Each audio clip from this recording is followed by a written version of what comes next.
5 million combo million shani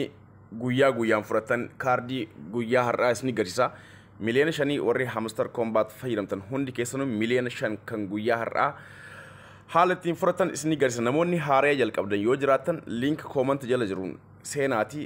jalqabaa akkasuma million shani har'aa kun homa takka waan isin gaafatu hin qabu duraan yeroo takka tokko invite nama godhi kan jedhu faa gaafata har'a immoo homaa wanti inni gaafatu hin jiru namoonni nama haaree fayyadamtaniif kunoo bakka mine jedhu kana seentanii kalamaffaa kana jechuudha mine kana gattuutanii exchange biratti kan jiru kana jechuudha mine kana yeroo tuutan kunoo iddoon kaardii itti galfamu kana kan mallattoo gaafii qabu sadiin kana jechuudha kanaafuu kaardiin har'aa maalii ka jedhu ammoo marketitti aanee PR jedhu kana jechuudha PR and team isa gattuutanii isa lamaffaa kana isinitti garsiisa isa lamaffaa kana gattuutanii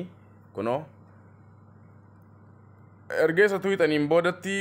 gara dhumaatti gaddeemtanii kan akkanatti mul'isuuf namoota haaraa ganaa jalqabaa jiraniif mallattoodhaan mul'isu jira akkana gaddeemtaniitiin PR keessatti gara dhumaa irratti kunoo VC Labs isa kana gad jechuudha kaardiin tokkoffaan isa gad kliik godhaatii bitaa kliik godhaa 30 gaafata kuni amma as biratti kunoo kaardiin tokkoffaan isa kana kiyya guddaa waan ta'eefin ka biraatiin kiyya jalqaba bitee waan ta'eef ka biraatiin mul'isaa jira kaardii lamaffaan ammoo eessa yoo jettan special case sentan market legalitti aaniitiin ka jiru kun specialidha kunoo irra marseesni garisa kanas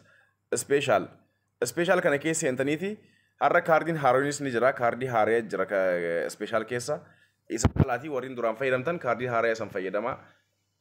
special keessa akkana sentanii sorry special case yeroo sentan kaardiin lamaffaan kunoo isa kana hamster combat jaa'innu kunoo kaardii lamaffaan bilbilatu na rakkiseeti difama kaardii lamaffaan isa kana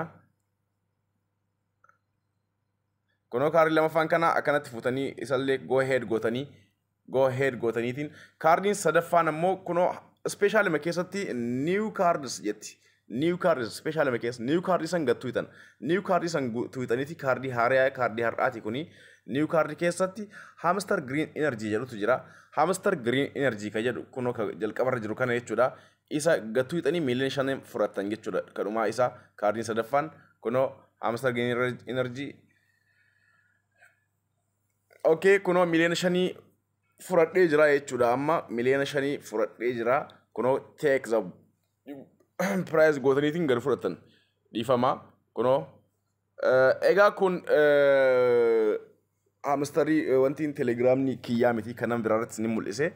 akkanatti fudhatanii namoonni kunoo as keessatti new cardii kana keessatti wanti tokko hafuu hin qabu hundayyuu bittuu qabdan new cardii keessa amma kuni hundi isaatu hin bitamne hundi isaatu qolfiidha maaliif jalqabarraa waan kana wanti ka walbana waan ta'eef kaantu kaan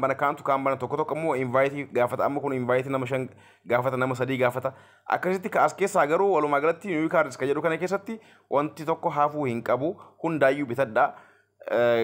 viidiyoo gawaan itti aanu namoo bal'inaan viidiyoo biraatiin isiniif ibsa amma kanuma isiniif dalaga booda isiniif gadhiisa waan jedheef qofa kana isiniif dalage short irratti gad isiniif dhiisa kana daawwadhaa